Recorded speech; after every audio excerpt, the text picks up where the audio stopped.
Listen, I'll be honest, new cars are complicated. And today, while prepping for the video that we're gonna film, a guest came into my office and said, you should do a video explaining in detail how to work the radio in my Lexus. And I thought, you know what? That's a pretty good idea. So in today's video, we're gonna go over the Lexus multimedia screen and how to make the best of it, some tips and tricks on how to navigate it, and maybe some issues that will pop up and how to overcome those issues. Big shout out to London Bespoke, who sent me this beautiful dress shirt I'm wearing and the matching pocket square, which showcases my other channel. I'm Dustin Mason from Performance Lexus in St. Catharines. Make sure you hit like and subscribe for more Lexus related content. Okay, so to get things started, I'm gonna start from as far down as I can and work my way up. So we're gonna start by turning the car on. So we're just gonna hit that little power button there once, and that should fire up the Lexus screen. We can already see our main screen firing up, and then we have this very welcoming Lexus logo that pops up. You'll see my name, Dustin Mason, because I've already set up all of my personalization settings. And then we're gonna see the cloud-based navigation. And admittedly, in most of my demos, I never set this up, but I have set it up now, and I'll go through that a little bit, but also show what I usually do. So let's start at the bottom. We have these knobs, and they're on both sides, and they're kind of like a rainbow knob in the center. And what that is if we hit auto, we can set our climate control. Now you might notice right now, I have one climate control set to 20 degrees, and the other one set to 23. So my passenger was probably in here, and maybe she was colder than I was and needed to be warmed up, or vice versa. But when she gets out, I can just hit sync, and it'll sync the two sides. And then what you do is you can just use the little wheel to go up and down, and that's going to control both sides. So I always recommend just set it up to auto and let the car do its thinking. Some people do like to override it and like control the fan themselves, which in that case you can always just hit off to turn it off. But if you control the fan yourselves, you can also turn on the AC and off the AC. And also, we can hit this little guy over here, or gal, or human, and change where the actual flow is going. So we have everything from at our faces, to at our faces and our feet, to at our feet, and at our feet and defrost. And then if you want to do just defrost itself, we can hit this little button right here, which will show us the front defrost, and it cranks that fan speed as well. So anytime we hit defrost, it'll crank the fan speed, and we just slow that down again. And then this little hidden button right here, even though it's not part of the screen, I'm still gonna talk about it. That's the heated mirrors and heated rear windshield. So that's that. Other than that, the only other hardware is this little volume knob, which I'm super pumped that we have a volume knob. Can I just say that? So many different brands have gone away from the volume knob and just done the slider like we saw with the fan speed here. But in my opinion, I think it's really important to have, so I'm glad we do.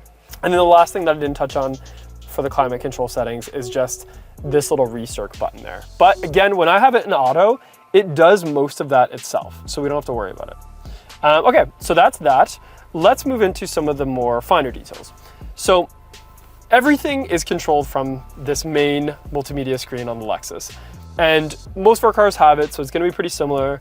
There might be some features missing, and I will get to that in detail. But for right now, let's just worry about sort of the ground up. So we have our heated and cooled seats on each side. And just like the climate control, we can just hit heat 3, 2, 1, or put it in auto.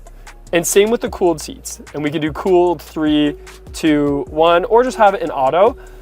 I find with the auto, I usually like to have my seat colder than what it's set up to.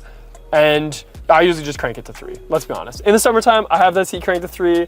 In the wintertime, I have it cranked to 3 for heat. So I'm always sort of just cranking it. I'm gonna turn it off for now. Then we have our heated steering wheel. Same thing, it's got auto, setting number 2, setting number 1, and off, which is pretty easy.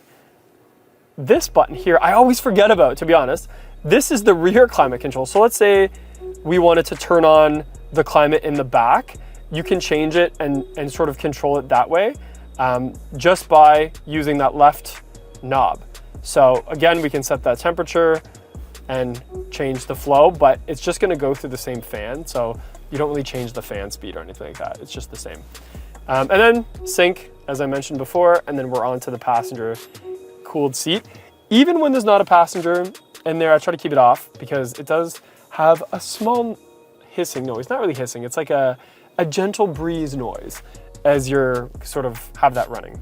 So let's talk about the map. So this one that you see here is the cloud-based navigation, and I'm gonna go through the CarPlay app as well, but this one right here is the cloud-based. So it is really, what should I say, really smart and really quick and crisp is the word I'm looking for. And you can do a few things. You can zoom in, you can zoom out. It's cloud-based, so we see traffic, we see logos and businesses, and you can actually zoom in pretty well too, like more than a normal nav system. It does show some charging stations because that's where we're going to, right? When we see the future of plug-in hybrids and full EVs and stuff like that all coming, we can see where to charge. And actually, it even shows the ones that are at the dealership here. So we have one at the dealership behind us and at our dealership, and it actually all shows up there, which is kind of cool. And then we can change sort of the orientation, which is a classic GPS move. I like to have it on the angle and facing the direction that I'm going. And that way, sort of the map looks the way that I am looking as well. So that's one thing. So pretty easy to navigate. You can always recenter. You get the little layered button here, and that'll give you some more options like turning on and off traction. And you can even turn on the call destination assist. So free with those Lexus services that come, you can get destination assist. So let's say you're traveling and you want to talk to a real person about your GPS or where you're going, that'll do that. Then we could go to navigation settings right from here as well. It just takes you to a screen that's usually layered deep in the settings. And you can see things like traffic, settings, show free-flowing traffic, show home, show work, show nearby parking, which is actually probably a pretty great feature to turn on, and also calibrate map, which I've never done before, but I'm sure it just does exactly what it says it's gonna do, and it calibrates that map. And then when you go back to it, the only thing is it does reset back to sort of the zoomed out view. So if I wanted to get that angled zoom in again, I would just have to zoom in. But once you start driving, it changes the orientation anyway.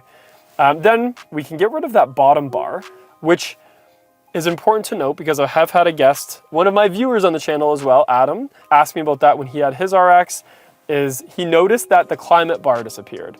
And all it is, and please listen up, is these little pinch to zoom arrows make it hide and come back up. So why would you ever want to get rid of that? Well, if you want to just see some more map, and if you have your stuff on automatic as well, you might want to do that. But that's how you do that. Then you have the magnifying glass. This is how we're going to search navigation. So if I say, take me to McDonald's, it's going to be confused because I was already talking. That's why. But that's how you would do that, especially if you're driving. You can also just type in McDonald's, which is what I did this time because I'm parked. And if you're driving, you won't be able to do that. So once you type it in and showcase where you want to go, on the left, it's going to show some details, like it's on Ontario Street, it's in St. Catharines. This one is open 24 hours, which yay for me, because after here, that's where I'm going to go to get McNuggets. And it also says that it's 3 minutes away. Then we can do some things like share it, we can call, which not many people call McDonald's before they go, but you can see that a lot of businesses, that would be super handy to do. Save, and then it shows, you can show different alternative routes, shows the price, shows the rating, which should be a 5-star out of 5 stars because those chicken nuggets are amazing. And then we can just hit go.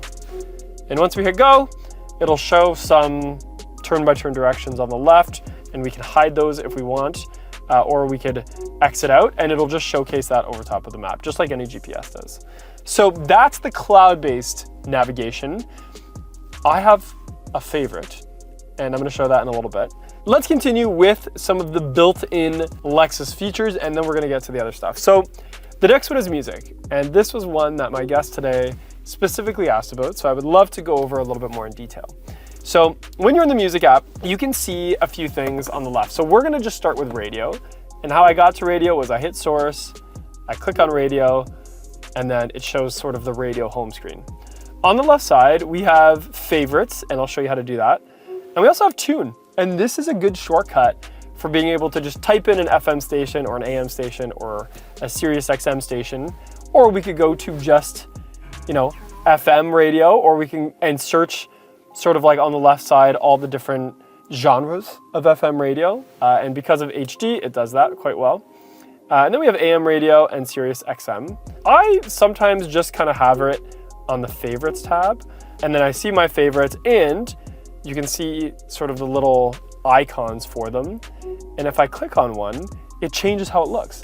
And now we have the station we're on the right, and on the left we have our list of favorites. And this is how I like to see it, because with the favorites, we can just touch our left and right arrows to change which favorite we're on. And that's a really quick way to go through the stations, whether they are an AM, FM, or XM. It's all on the same favorite list, so that's really nice. And then we can do things like notify me when this song is playing. We could do related, and that'll click up and add some similar stations and songs that are playing.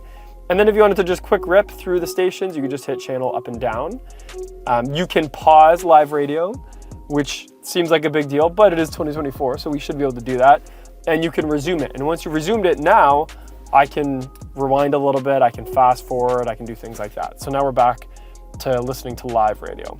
Okay, but Dustin, how do we add and subtract favorites? So you're gonna automatically think that you can just press and hold, and you can't. That's not gonna actually do anything. But if we hit edit, now you can see this little red minus sign has now popped up. And on the left, we also have these little 3 bars, I guess you could call them. So for instance, if you press and hold the 3 bars, we can change the order of the favorites. So that's really important. And if you hit the negative, it'll get rid of that favorite. But we can always just add a favorite. It doesn't matter what station we're on, by just hitting the little heart in the top corner, and that'll add it. So now we added 40s Junction. Now I'm not gonna listen to 40s Junction, so I'm gonna get rid of it, but I am gonna listen to Sinatra, and now I can sort of have it. And fun fact, whenever I train new staff at the dealership, I always say to park any Lexus that you're done with after a test drive on Sinatra, because it seems like a very fitting radio station for the Lexus brand. Let me know if you guys think so. Meanwhile, I would have it on something else, but there's nothing wrong with a little bit of Sinatra. So that's how you sort of navigate those. You can do a search function. I don't use that very often, but you can type in a search and sort of search stations as well. Then if we hit source, you can go to Bluetooth and Apple CarPlay for your music. And you could also just do that by hitting to the Apple CarPlay screen. So for right now, I'll sort of just go like that. And now it shows that I was listening to J. Cole earlier, and now we're sort of in like the Bluetooth screen of Apple CarPlay, which I know sounds silly, but there's a lot of different layers to it. And to bounce back to radio, you can just do that. So let's move down to phone. So same thing with phone. You're mainly gonna use wireless Apple CarPlay, Android Auto for it. However, you can see your device list here. I would usually just do the CarPlay one, which I'll show you in a sec. Then we have the car mode. So on this layer of screen, I say layers a lot, we have all of the stuff about your car. So we can see right now, my car has 34 PSI, 33, and 34. We could see some drive modes, and we can customize drive modes. So we have normal, sport, and eco, and custom, of course. And you can change the custom by hitting those here. If I were to ever customize one, I would probably just customize that steering to have the powertrain normal, but the steering tight, or vice versa. Then we have driving assist. So these are all the safety features that are on this car that are currently on. If you wanted to turn one off, you just click it. But I don't recommend turning any of those off. They're all very good, and they could save you $1 or $2 if they need to work. Then we have trip information. So this just shows some trip range, some fuel economy stats, as well as average speed. We have history. So my latest is 6.8 liters per 100. I'm doing pretty well. And then we can see energy flow, which, this being a hybrid, is super cool, because when we put it in gear and we park it in reverse, we can see all of those arrows moving and like what's charging what's acting onto the wheels, things like that, just by sort of that animation. And it's come a long way from like the original Priuses that had that animation. And then we have the little gear at the bottom, which is settings. And this is where we have things like our profile, which is, you know, a really cool feature, is that the car knows it's you. And if it's one of the ones with the facial recognition, that's always cool, because it doesn't have to be your phone. It'll actually do it based on your face, which I always thought was awesome. We also have our personal info, our devices, all of those types of things. on the left there, and general. So we can change things like having the screen beep on or off. I like it on. And we have sensitivity. So actually right now, I have the screen protector on it still. So I should probably up that screen sensitivity a little bit. We have date and time, and you can set that by the GPS. I always just set it manually. 24-hour time, I should get used to using that. Daylight savings, all of those things, and we can change the date format. And then there's a keyboard, which sort of doesn't have anything in it right now, and language and units that you can change. And you can even change the PSI for the tire pressure, which is really cool. And the fuel economy or electric consumption, if you like the liters per 100, that's all there. Okay, but let's talk about Apple CarPlay and Android Auto. So in the top left corner, you've seen me already navigating everything up and down. We're gonna touch that top left corner, which is like this little, it's like this little icon with a circle around it. And now I have my home screen for Apple CarPlay. And we can navigate this a little bit. Right now it's actually in Spotify, but I'm gonna do just like one of the other home screens. Let's do this one. So here is all the Apple CarPlay apps. So I have Lexus, which simply just always brings us back to the Lexus world. If you have an older Lexus that's not a 2024, that's the only way to get to like your music and your phone and the car settings, is you have to hit the Lexus app. All the newer ones, it keeps that bar on the left, and I think there's been an update to do the older ones as well. Then we have podcasts, audiobooks, calendar, all of those Apple type apps. We have Now Playing, we have my text messages, we have Maps, and this is just the built-in iPhone Maps. And this is another great way to use as a GPS. It shows some favorites. It shows where we are right now. You can zoom in, and you can also change it to 3D, which is kind of cool, and actually shows some buildings and things like that. We can go back to 2D. We can, have some traffic updates on here. You can search on here. You can search for gas stations and parking and restaurants, and it'll all show up very lickety-split, and you can see all the data that you need to, including that it's closing soon, and that's a 4-star on OpenTable, and you could even call from there and stuff like that. So this is the the Apple Maps version, and it works really well. Again, super quick. You can use your voice to do it. You pinch and it zooms and things like that. The text messages, I'm not gonna type in because you're gonna see all my text messages from today, but you can see it'll read you them, or if you're parked, you can also read them yourself. Music, I don't have anything in because I use Spotify, and then phone, I have 24 missed calls. And if you're watching this and you're gonna judge me on the fact that I have 963 unread text messages, it's not my fault. I'm in sales, I get a lot of text messages. One of them is just a reminder from the hair salon I go to that I have a haircut tomorrow. It's not all friends and family that I'm ignoring, so please don't judge me on that. Then we have some other apps that are available on Apple CarPlay. So these are apps I have downloaded to my phone that we can still see. So WhatsApp is compatible, VLC, Spotify, and Google Maps, as well as Detect, which is like a little motorcycle app that I have. And the other really cool map that I use is Google Maps. In fact, lately I've been using Google Maps more than I have the Apple Maps. And a lot of my friends download Waze, and Waze is still one step better. I just find it uses a lot of battery life. And this is a great one to use, especially if you like to Google search your place and then just hit go there, because then it'll show up in the Google Maps. And I find it does a really good job at traffic. And you can, just like in Waze, you can like report crashes and things like that. And I just find a lot of people use it. And you can always have it open. If I had it open in terms of like a destination we were going to, it would stay on the left, and my music is on the right. We can change some of that. One of the other cool things is you can get into your settings here as well, and we can have things like driver focus. So I have this on a lot of the time so that when people call me and I'm driving, or text me when I'm driving, it doesn't come up all the time. The main reason is I get a lot of phone calls from work, and I don't always want to answer them if I'm driving. We can also show like some suggestions and change some wallpapers and stuff like that. And to get back, you can just go to that bottom left little corner there. And that's that. Now, the reason I want to point this out, so let's say we're in Spotify, and now we want to go to radio. What we would do is we would either, if it's a newer one, we can just hit that little music app, and now we can go back to radio in the car, because again, don't forget that's a different system, but it's all on the same screen.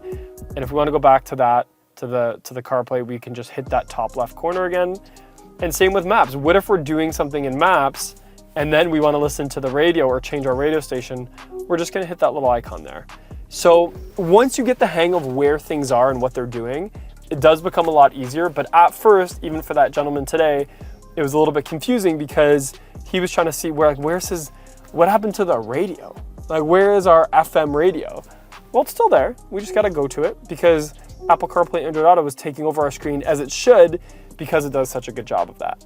So it is a little bit layered, and I wanted to make sure I explained that in great detail. The Spotify CarPlay app is so good because even like if I don't know what I'm in the mood for, there's like some suggestions on there and stuff. I don't have to go through all my playlists. The only thing I didn't mention was we do have some shortcuts as well. So we have the climate shortcut, which just like it says, there's climate concierge, so that automatically adjusts comfort levels. We also have S-Flow, which will only direct the climate to the seats that are occupied. We can turn it on and off, the eco and heating for climate control, and the de-icer, which if you don't know the de-icer featuring, it's freaking sweet. It melts all the ice from under your wipers. Then we have this little one here, which is the little 6 squares. And this is like your shortcut to some of the systems in the screen that are for the car. So things like drive mode. So we can quickly put it in sport. We can quickly put it in eco. We can turn off lane departure if we wanted, even though you could do that on the steering wheel. Intuitive park assist we can turn off if we wanted. We can do max cool if we wanted. We can scroll over and put it back to normal driving. And then we have all the driving assist features, which I recommend turning them all on because they're all amazing, especially that road sign assist is really cool too. So that is just the shortcut sort of on that little six boxes. And that's pretty much all I wanted to go over. I know it seems intimidating at first, but once you sort of set it up, I promise you it's worth it. So there you have it. A little bit of an in-depth look at how to use that Lexus multimedia screen, or the Lexus interface as it's branded, and why certain things are the way they are, some tips on where to go from what screen and how to do that, and a little bit of my own little shortcuts that I use and my favorite parts of it. So let me know in the comments below if there's any other features like this that you want me to deep dive into, especially if you're a Lexus owner and you're still learning about your car. Just say, hey Dustin, can you do a quick video on this feature, and I'll try my best to make it fit. So thank you for watching. I'm Dustin Mason from Performance Lexus in St. Catharines. Thank you to my Lexus guest today that gave me the idea for this video, and I'll see you guys in the next one.